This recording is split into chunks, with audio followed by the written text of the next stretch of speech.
Hey everybody, welcome to Local Business Hacks Podcast. I'm your host, Carl Case, and I'm on a mission to help you. Every week, we're going to be talking to local business owners and experts to get their best tips, tricks, and hacks to grow your business. This show is designed to teach you, inspire you, and motivate you to take massive action and start to build your future-proof business. Whether you're just starting off or you're taking your existing business to the next level, this episode is for you. So let's get started. Hey, local business hackers. I'm your host, Director of Global Business Development at Referrizer, joined today by Adrian Koehler, the partner and founder of Take New Ground. Adrian, welcome to Local Business Hacks, man. It's amazing, man. I'm so happy to be here. Thanks for having me on, Carl. Of course. So obviously you don't become this overnight sensation of the real no BS coach for the restless and relentless. Talk to me a little bit about this journey that's gotten you and the organization to this point. It's been a fun journey, man. What's gotten us to this point? I guess giving a shit has gotten us to this point. And I don't know if I had a vote on that. Like, I think I was kind of born into the world. And as soon as I noticed my thinking, I was concerned. I was like, hold on, what are we doing here? And who's in charge and who's running things? And is this guy's the leader? Why is this? Who appointed this guy? That was my early thinking in my teens. And like, what's supposed to happen? How do you build a relationship? And what's a girl supposed to do? And what am I? Anyway, I've just been that way, like really concerned about what's possible, what's happening now. So anyway, as the development of Adrian, I don't remember not thinking like that. Ended up strategically moving forward, but not in any kind of probably traditional coaching mindset, because usually maybe a coach is somebody that's like, I don't know, nowadays, who knows what a freaking coach is, but he's like therapists that now call themselves coaches because it's more marketable, or it's some kind of business leader that pops out and wants to be a consultant. That's fine. I was a medical guy in the beginning, and I worked in intensive care, and the medical stuff was easy for me and challenging at the same time. But what I loved was the human dynamic. Like, how do you be in a room and stabilize chaos immediately and save life and also get people to be alive? That's very different. Avoiding death is distinct from being alive. And that being alive happens in conversation. Like, how do I get, I worked in intensive care, pediatric intensive care as a nurse, right? So how do I help a mom? Typical mindset was this: mom was usually freaked out, wanted a lot of answers. Dad was usually angry and quiet. So how do I get these folks talking in a way that works and supporting the kid and getting the right answers and getting doctors that sometimes were engaged, most of the time not, and translating all that and actually getting a plan together that worked? Or I did that work, and then I was in the nonprofit sector. I ran the social action side of a faith community, a church here in Los Angeles, about 3,000 people at the church. And my job was to mobilize talent and heart and possibility across the globe. So I was always building teams, sending people out on adventures to go make a difference for somebody else. And I'd always tell people, you give me an hour your week, it'll be your favorite hour of the week. Just give me an hour. It'll be it's going to be what you talk about at the next cocktail party. So engaging people in meaningful dialogue, engaging people in effective action, that's always kind of been there for me. And then I ran a private foundation. We worked in prison and mobilized millions of dollars in the nonprofit sector. And then we actually did leadership transformation work with murderers. So we trained them. This is where I met my business partner, Dan Tacchini, who is 30 years my senior. He's a stud. He's the best in the world at this like leadership transformation work. You put him in a room with 30 people, he's going to generate the most effective conversation possible with them, not like go teach shit. There's lots of guys that like to go teach shit, but the revelation never happens in teaching. It always happens in like self. Something happens internally for me and I'm shifted forever, different than insight. Anyway, met Dan. We were doing this work in prison and I thought, oh, wow, make a difference with these guys. I can make a difference with anybody. And we have a saying in our company that we're all criminals and some of us are just more arrestable than others. So anyway, that is, how do I get to be here? All that type of work. And I'm plenty a criminal, right? And I know my dark side. I am friends with my dark side. I don't try to avoid it. Don't try to deny it. I integrate it because all of my potential from being a master manipulator, which if you look at different realms of my life and seasons of my life, I manipulated myself and people like crazy. And now I can do that in support of someone else. So we do have this kind of no bullshit approach because that's usually what it takes when you're dealing with brilliant founders, which is who we focus on, is working with really brilliant founders, and they're always frustrated, and they ought to be. And, and they're frustrated with themselves more than they're willing to talk about. Because if whatever's happening in reality, they've either created it or they've allowed it. And they spend a lot of time thinking that's not true.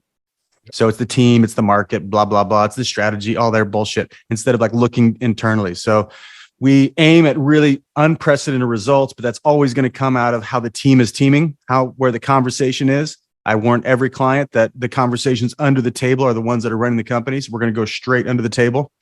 Most people come to us when there's no more room under the rug, so to speak, of shit they're just not dealing with. And we have a very no bullshit approach, very loving, very, like we call it, fierce advocacy. So our willing to stand like that is what sets me apart, what sets us apart as a firm. Love that. And congratulations, obviously, to be able to pack in years of knowledge in so many different industries to where it is today. And, having an effect with everybody that you work with. It's awesome. Thank you, man. It's a blast. I love it. And it's different every day, which is the coolest part. Yes. I was just talking. It was funny yesterday. I got on a call with a client who is right now platoon commander at Navy SEAL. And he's going up for SEAL Team 6, which is quite the endeavor. There's like 2 spots open, 25, and he hired me because he hired me a couple of years ago to help him become a platoon commander. And then he called me back and said, "Hey, I'm going out for SEAL Team. Can you work with me again?" Sure. Which is fascinating. And I love it. I'm like in the trenches with G.I. Joe. This is fucking awesome. So anyway, but I jumped on with him, and I just gotten off a call with one of the world-renowned AI PhD mathematicians, the computer science guy. And I'm like, these two people could not be more different. This is awesome. Like this guy, Science Stanley Bishop, and this guy, Lieutenant Sander Scott. And these guys are just so distinct. And I'm like, wow. And I'm just like 2-second shift. Poop. All of a sudden I'm talking to somebody new. And it's just, all of it's thrilling for me. Yeah. I'm not going to bore you with what my day today consisted of, but it's awesome. Okay.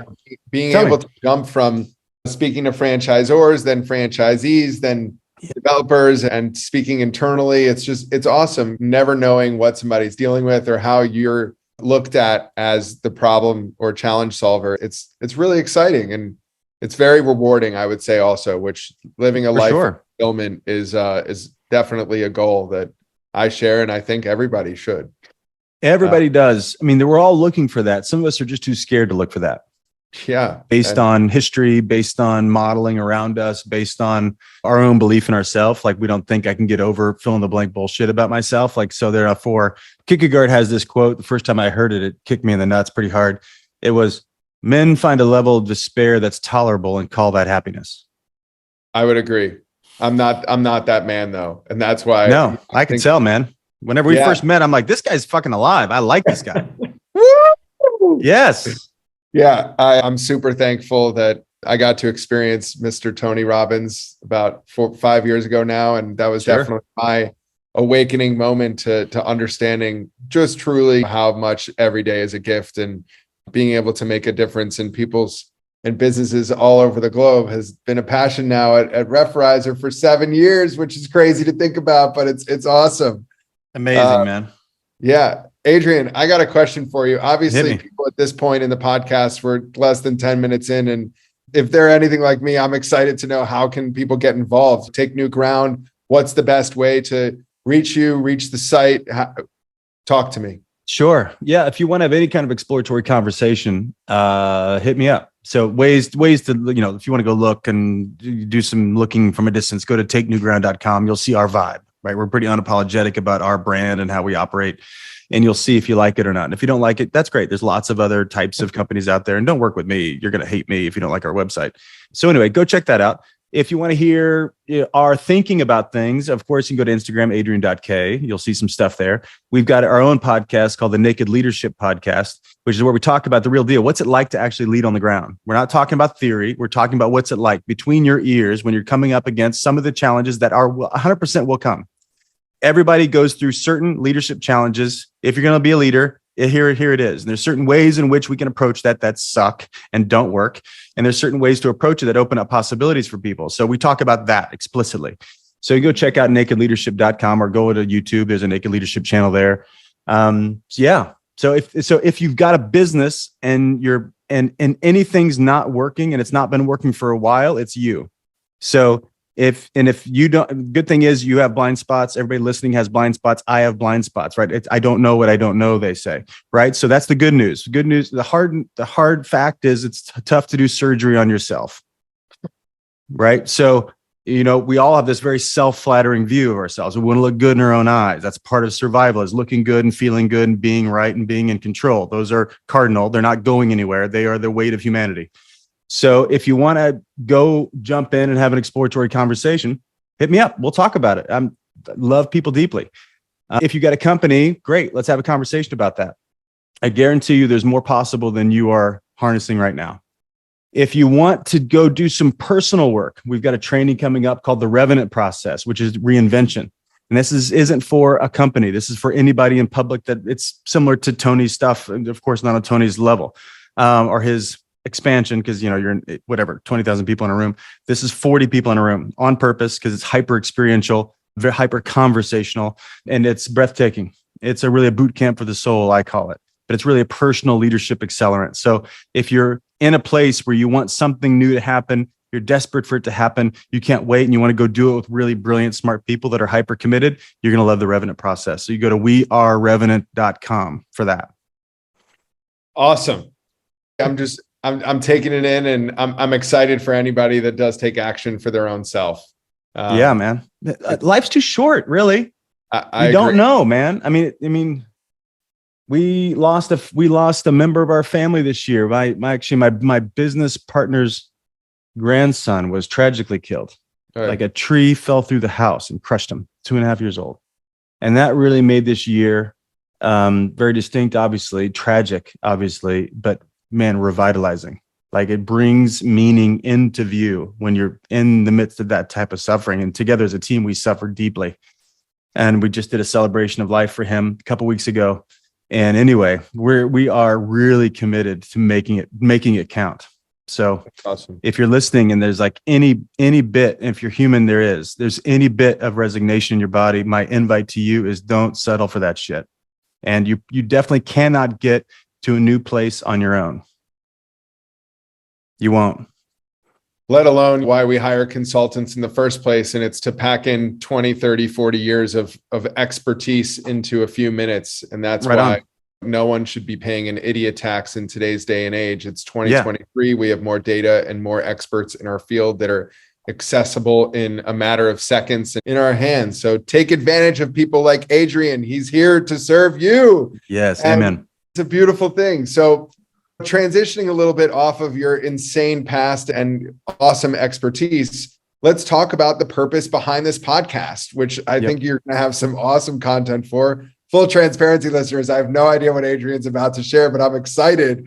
If you can't tell through the call already, Adrian, local business hacks. So focus on telling me and sharing some stories that drove your favorite hacks that can imagine made an impact in so many people, but let alone yourself.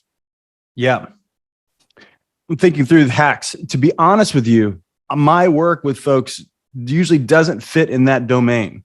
So let me give this disclaimer. They do the same thing. And I get the why folks pursue hacks, because why not take a shortcut? We take a shortcut into the dangerous areas. So I'll share my version of hacks. I guess that's my best and honest way of doing it. My version of hacks is, and for us, we talk about three main focuses in our business. So one is, generating new results. Most people talk about goals all day long, but have a very flaccid relationship to goals. It's more like, wouldn't it be nice if, which is whatever. It's actually negative. Draining. It's counterproductive. That's what I'm looking for. It's counterproductive to set goals that you actually don't care about. So when we're working with people, so here would be a hack for you. Instead of talking about goals, say, what new results am I committed to create? That's a very different game than what's the goal. Love that. At least how people typically relate to goals. So what am I committed to create? And that's going to bring up a whole bunch of shit that's not working right now. So, and then you're going to have to deal with that if you actually give a shit about what you're committed to create. Otherwise, you can just keep doing what you're doing and get your 3% increase and say you're working hard or whatever. So I would shift, never talk about goals, talk about what new results am I committed to create. If you have that conversation in concert with your major stakeholders, you're going to have a realization that's not very fun to have, which is if you have them do that by themselves, And the answers at the table are distinct. They're not aligned, because the leader stands up and says something and everybody just nods and they don't mean it. There's this corporate hypocrisy, I call it, where it's like, thanks a lot, Tom. That's a good idea.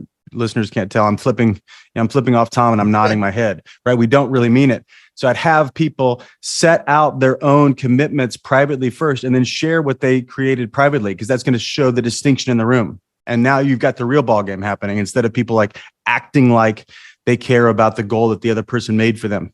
It's, everything's always personal, right? People are going to follow their personal interests. So you better get people in a conversation on what their personal interests are. What are they actually willing to throw themselves at? And how does that align or not, or doesn't align with corporate goals or corporate outcomes? So, we have three different buckets. One is generating new results. The second is empowering your team. And I rarely even use the word, I really more use the word enrolling your team. So really doing a really clear diagnostic on where people are. Most of the HR functions and culture are bullshit. Yeah. Meaning, right? It's like a yearly review, which is every leader hates to do, and they do it in a bullshit way. And some people sit there and they argue about the results. Now, why do we do that? Because we have to. Because if we're going to fire somebody, we have to have some paperwork to fire them. At least if you live in California, not so much in Florida. God bless you. But you got to create a paper trail instead of being courageous and having real deal feedback conversations on a weekly basis with people. What's working, what's not working, what's wanted and needed. If you ask those three questions to anybody, anytime, especially if there's a breakdown, most people say, how do we fix it? Instead of what was working, you didn't do it, do the trick, but what's working? What do we want to keep going? What's not working? What did we do? And then what's wanted and needed? That's how we foster feedback here, because it honors the whole system. But the majority of our work, which you could pick up, is around self-mastery. Because if anytime people see themselves as a group, it's dangerous. A group is fully empowered individual human beings throwing themselves together at something. So self-mastery is the way through, because with self-mastery, you have to have personal responsibility, 100% ownership. I alluded to it earlier. If you look at reality as feedback, not as do I like it or not as should this be happening or not, but I have to look at it as feedback, because I say impact equals intention. Now, that's different than what most 100% of human beings would say. I say what's happening actually reveals my truest intention. I might have had a story about it, but no, I actually wanted this to happen. So even if we miss a client, even if we blow something up, I wonder why we wanted this. Now that is a hack, because if you answer that question, if you buddy up to that unsavory reality, you're stronger than you were before. Because most people are not going to do that. They're going to blame people. They're going to blame the market, blah, blah, blah, blah, blah. And they're going to keep creating the bullshit they've got right now. Instead of saying, I wonder why I like this bullshit. The question I ask my client all the time, why do you like what you say you don't want? Because they're going to complain about shit. And then I'll say, well, why do you like it that way? Let me give an example. You asked for a story. New client of mine, she's a ball buster, has a huge CPG company growing. And I met her. She had she's scaling, hired a whole bunch of senior leaders, fired them all. And she gets on with me telling me about why it was them, of course, why it was them. And I said, well, why, let's talk about why you like this. Why do you like hiring talented people? And then why do you like firing them? And, long pause. I don't like that. Well, hold on. Let's just play this game. Let's say you actually wanted it. So it's counterintuitive question. Let's say you wanted it. Why do you want smart people not to be around? So there's lots there, right? Like a long list shows up. What is the threat in having smart people around? What is there's plenty. So budding up to that reality of how I've generated what I have will actually give you a whole lot more power and a whole lot more versatility as a leader. Because if you can do this work on yourself, and there's no conversation too dark, no conversation too scary, no conversation too threatening, and I can presence that in front of my people, all of a sudden I attract high level leaders. That's right. Carl's just put his hands in the air. He likes working with people like that. Me too, man. It's fucking vital. It's alive. So let me think if there's one more. As a hack, if you're a leader and your company isn't blowing all of your commitments like off the sheet, right? If you're not like nailing all your goals, if you're not surprising yourself with the success, then something isn't working. Right? So now people are going to naturally think it's strategy. You're going to naturally think it's employees. As a leader, I'm going to ask you to say, I wonder what's missing from me. What's missing from me that they aren't exponentially nailing the goals? Now, you can answer that question to yourself. That's the soft way of doing it. I'm editing out some language here. That's the soft way of doing it. Go ahead and do that if you want to be normal. If you want to be abnormal, go ask people the question.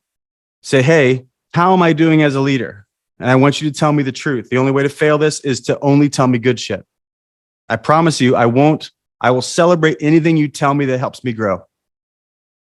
Because I want to know, what do I not see? What are my blind spots? What are they talking about? When I'm not in the room, what's the grumbling about me? I want to know that. Yeah. Now, as a leader, of course, it's going to hurt your feelings and you're probably going to take it personally and all that kind of shit. And you can get over that.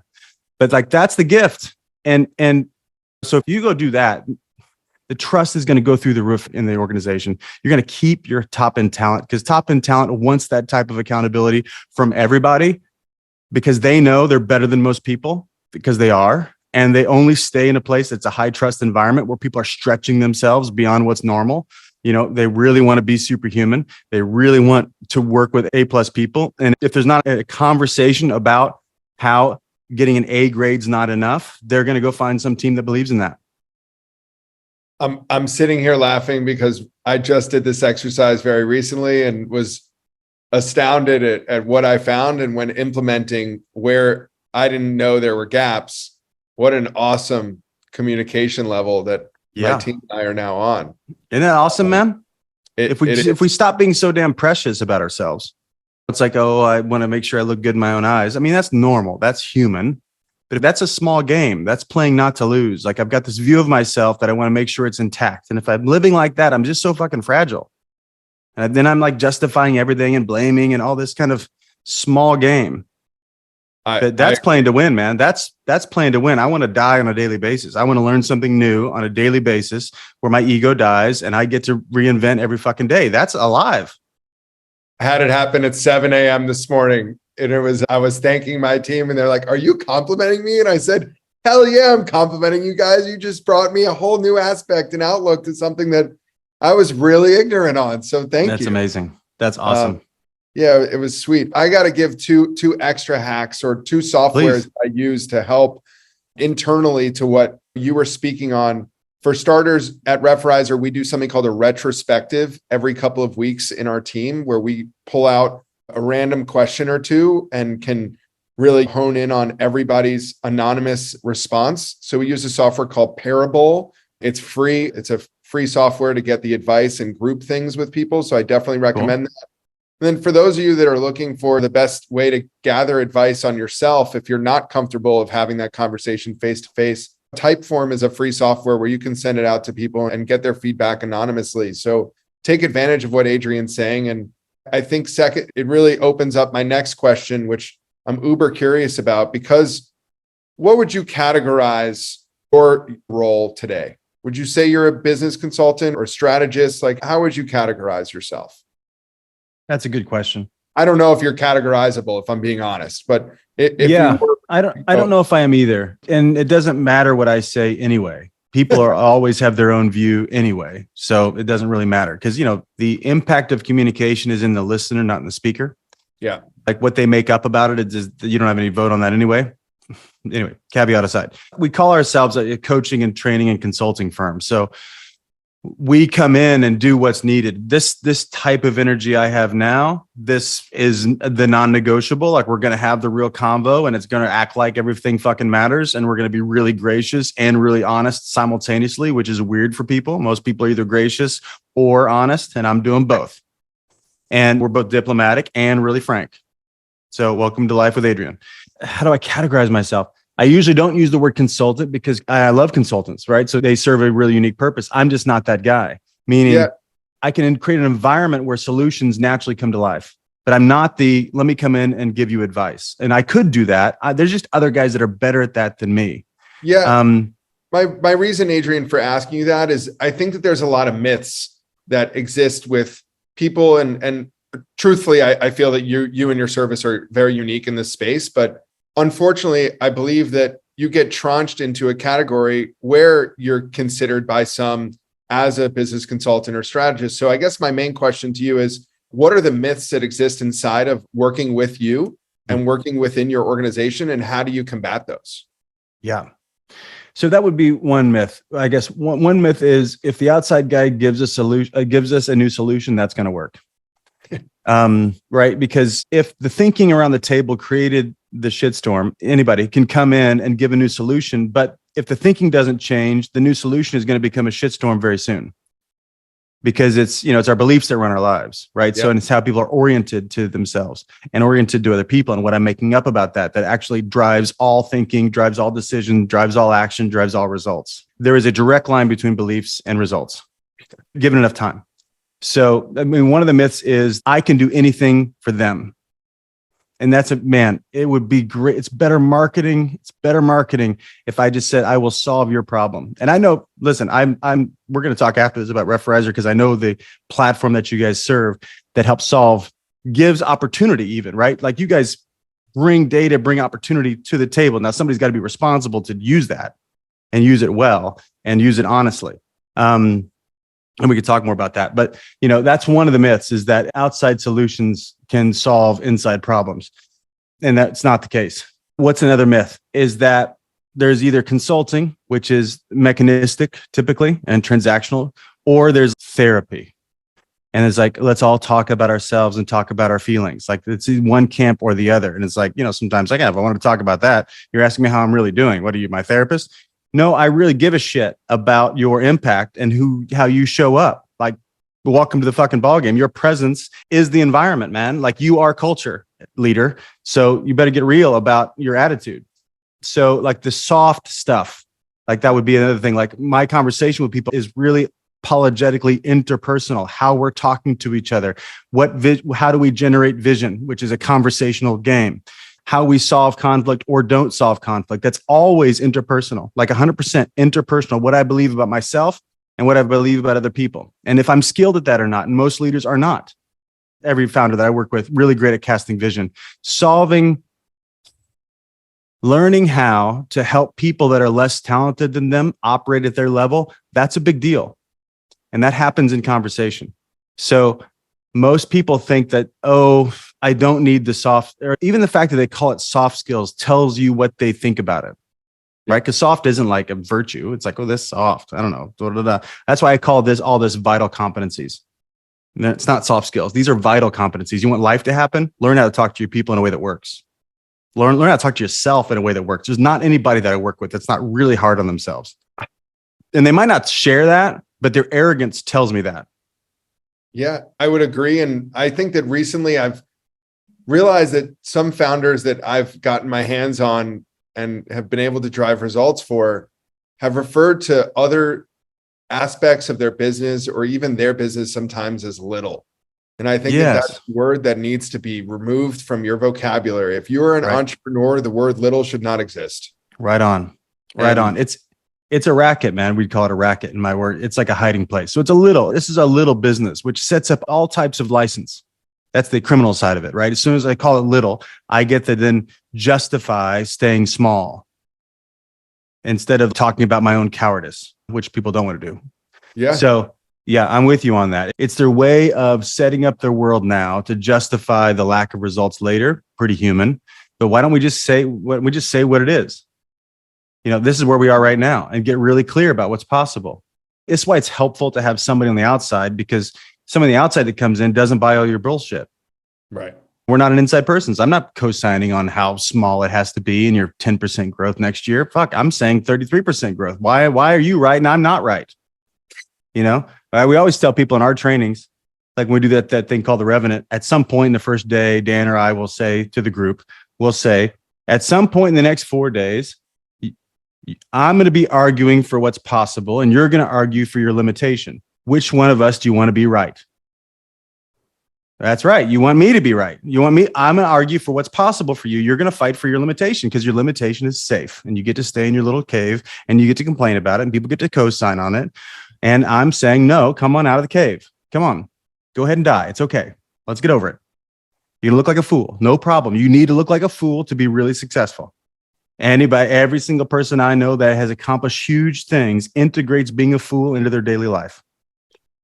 It's also wild how much, you really excel when you're at your lowest points. Right on. It's my biggest successes in my career over the last 15 years have become from my lowest points. And it's awesome how you think in those situations. So don't wait for that point. Get to there as soon as possible and realize why you're there and how do we get out in a big way, not a little way. That's right. Awesome. So awesome. Adrian, I got a couple more for you. Talking about favorite books or favorite mentors in 2023, who are some people that you are just beyond blessed to have read, to have heard, to follow? Talk to me about some of your favorites. Yeah. Wow, that's a fun question. I'm thinking about some classics. There's some classic books that this group called the Arbinger Institute has put out some great transformational work over the years that's worth reading everything they've got. I have every client read a book called Leadership and Self-Deception.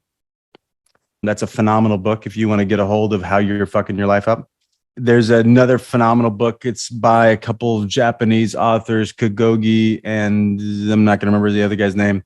Anyway, it's going to come back to me, but I'll explain it and the name will come to me. It's a total survey of Adlerian psychology, which helps us break the mold that we're all in of this Freudian view of the world, which is I am my history. That's what Freud convinced us of. I am my history, an etiological view.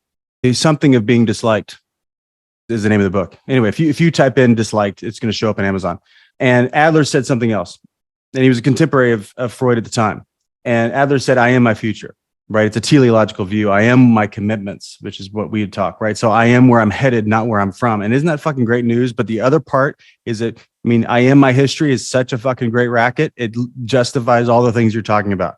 I have every single client read it. It's great. It's not really about that. It's about this different psychological framework that we're all baked in and where we could be headed. Those two come to mind first for me. Fierce Conversations, Fierce Leadership by Karen Scott. Those are phenomenal, and they really prescribe to our philosophical view. Who do I listen to now? I listen to way too many Jordan Peterson videos. I don't know if he's a polarizing figure. Thank God. We need some people like that hold up some ends of the argument. So anybody that's talking about personal responsibility and the necessity of integrating suffering in our lives. Suffering sounds so bad. It's just reality, like taking on a big challenge and taking on really this personal suffering, like really getting honest with ourselves. Yeah, he's an important figure in culture. Anyway, I'm a huge fan of his. And as a father of a couple teenage boys, his meteoric rise in culture speaks to the fact that we're a pretty fatherless generation. So, and he speaks as a father and says things from that very masculine viewpoint, which people are going to throw stones all the time about toxic masculinity, which is a hilarious game to play. But anyway, he's important. And I think even if you can stand his voice or not, he's an important voice in our culture. I listen to him. Those are the first things that come to mind. Awesome. Yeah. I want to wrap up with one question that I've never asked in this podcast. And I think that as per our conversation, it's definitely on point. So Adrian, what would you say in your career was your biggest failure? And what did you learn from that experience? In my career, well, the thing that comes up first is I've always been a very service-oriented guy. And people have always mattered a lot to me, and making a difference with other people has always been for whatever reason. There are lots of reasons. It's not like a mystery. Like my parents were awesome. They were public school teachers, and I grew up in a faith conversation, which is naturally kind of altruistic, blah, blah, blah. Over time, I was pretty disconnected from myself. And there's a paradox in leadership in life where it's like helping others. Like that's, a good idea. And there's also asserting for what you need. It works to really be helping others guy. But if you don't assert for what you need, you're going to pay the price later, and they're going to pay the price later. So for many years, I was very service oriented without really taking care of myself or really asserting for myself. And it's not this either or, it's a both and. Eventually, I got to a place where I had become a mess internally, right? Which meant for me huge drinking problem. I was married at the time, huge womanizing. I mean, it was dark, man. It was deep and despairing. So this isn't probably the traditional answer to this question, but the reality is, I'd become two different people. There was an external persona and an internal persona, and there was like a private Adrian and a public Adrian. And I ended up damaging a lot of relationships. First relationship I damaged was mine with myself, but then that's got ripple effects with other people. So anyway, my biggest failure was not asking for help early. I was in tons of internal crisis. This was before I was in the coaching work. Coaching work has helped this because I'm my own first client every day. And I ran empty. And then desperate people do desperate shit. And so anyway, I caused a lot of cataclysmic effects on other people, which I've accounted for and done my best to repair all that. And then got sober 6.5 years ago, and now can then integrate all that. Like, I don't have shame about that. I understand that guy. And by the way, then whatever anybody that's listening or anybody I'm talking to, whatever your dark side is, I'm great with it. I get it. I got a dark side. I am friends with mine. He better be my friend. Otherwise, he's going to come and eat my lunch. So I better be friends with him. So that's a quote unquote failure that, to your point, which this is the story I was thinking about when you were sharing, like, your darkest times become your greatest times. For sure, with me, it clarified the field of relationships, helped me learn a lot about what I needed to assert for, helped me learn a lot about how to be with other people and how to integrate my dark side into my own life and my own work, and really create even more space for folks to really show up. But anyway, that was a big failure, and definitely tons of loss and tons of regrets in that way, in the moment, things that whatever I integrate now and welcome to life. So that's what came to mind first. And Adrian, feel free to share with the audience how now this best version of Adrian that continues to improve every day attracted the partner of your dreams for the rest of your life. Yeah. So I was single, and I went through a long time I was clear. I didn't know myself. I had lots of stories about myself, but who the fuck am I now? Like, who am I now? If I stop being Adrian, like, quote unquote, the persona of Adrian, who am I really? And I went through a long period of not dating, and then finally, like, feeling ready. And I don't really believe in readiness, but like really willing to be in love again and letting myself open back up and be real. And just about that time, I've been connected with a matchmaker had connected with me on social media and said, "Hey, I got this company. We've got a lot of foxy women." You shouldn't say foxy, but that's kind of more fun. "Hey, got a lot of amazing women that quote unquote want to meet you." And I knew that was a sales line. And I asked her, "Is this a sales line?" And she denied it then, but confessed it later, which is great. As a sales guy, I know what she's doing. Anyway, she said, "We got a lot of people that want to meet." Great. And the second date they put us on, they connected me to Allie Webb. I didn't know Allie Webb before, but after a little bit of research, which didn't take much, I'm like, holy shit, who's this woman? And so Allie Webb, famous now, early in like the female founder craze, that hit the world probably 10 years ago when she founded Dry Bar, and huge success, and just a force to be reckoned with. And I thought, holy cow, this gal's alive. And, we hit it off immediately. After 3 days after meeting her, I picked her up at the airport after she got back from speaking at Guy Raz's thing, and told her the truth immediately. Like, hey, here's who I am. Here's where I've been in life. Here's what's going on with me now, and here's where I'm headed. And, with somebody like Allie, that works because, hey, what are we here for? Are we playing a game, or are we actually figuring this thing out? And we both fell in love immediately, and just got married last May. So it's fun. Yeah. So I'm in Allie Webb's world. She's phenomenal. My job is to support and give shelter for her. That's what I told her on the first conversation, which she quotes all the time. I just said to her, I bet it's really hard for you to date. Because what do? You like go date a billionaire that's like shut down, like a workaholic, or you date some kind of artistic guy that can't handle your heat? I said, I bet that's really hard. I said, I bet what you're looking for is someone that isn't threatened by your brilliance, and I can also give you a safe space to go not be Allie. Just go be yourself. And that got her. And that was true. That's what I wanted to do. That's what I get to do on a daily basis now. Support her huge entrepreneurial efforts that keep growing post exit with Dry Bar. And anyway, it's a lot of fun, and we get to do a lot of great stuff together. She's about to put a book out. Her second book, her first book was a New York Times bestseller. This one she's going to put out in November. I don't think I can tell you the name of it, but it's going to be phenomenal. It's like a business memoir. And anyway, we're going to do a lot of public speaking together because we're great together on stage, and she's very entertaining and brilliant and anecdotal. And then I get to be the heavy guy saying, hey, well, what about this? I'm like counterintuitive dude, and she loves that and I love that. And anyway, we have a blast.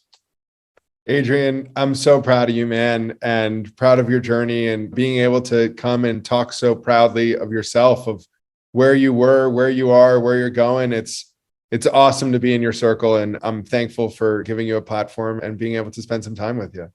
Thank you, Carl. You're so generous, man. You're so generous. Thank you. I Friends, received that. I received that. Yeah. Well, you're a real deal, dude. I mean, when I met you, I'm looking for live people. It's like there's plenty of zombies out there in the world and whatever, like stay dead. I don't care. But like when you meet somebody that's really alive, you're like, holy shit, I want to spend time with this guy. And how can I help? Like that's what I was immediately like, hey, let's talk, because I got people that need what Referrizer does. And I didn't even know it was there. I don't even know they needed it. So please, I want to get to know you, get to know how it works so I can help you connect to them and them get served and you get served and everybody fucking wins and the world's awesome. Thank you, Adrian. For everybody that is not connected with Adrian yet, Adrian Koehler on LinkedIn, hop on, get connected. I'm so glad we're calling this a wrap as our longest local business hacks podcast ever. And I'm so happy with it. Adrian, thank you from us and our listeners all over the globe. You're the man. I'm so excited to follow your journey. And that's it for now. Awesome. See you, buddy. Thank you so much. That's it for this week's episode. I hope you found it helpful. Be sure to head over to our site, local-business-hacks.com, to check out the show notes and send me questions or ideas for future episodes. If you want to grow your business, just like the people you've heard from here, follow Local Business Hacks Podcast and tune in for new tips, tricks, and tactics. Until next time, thanks for listening and keep hacking.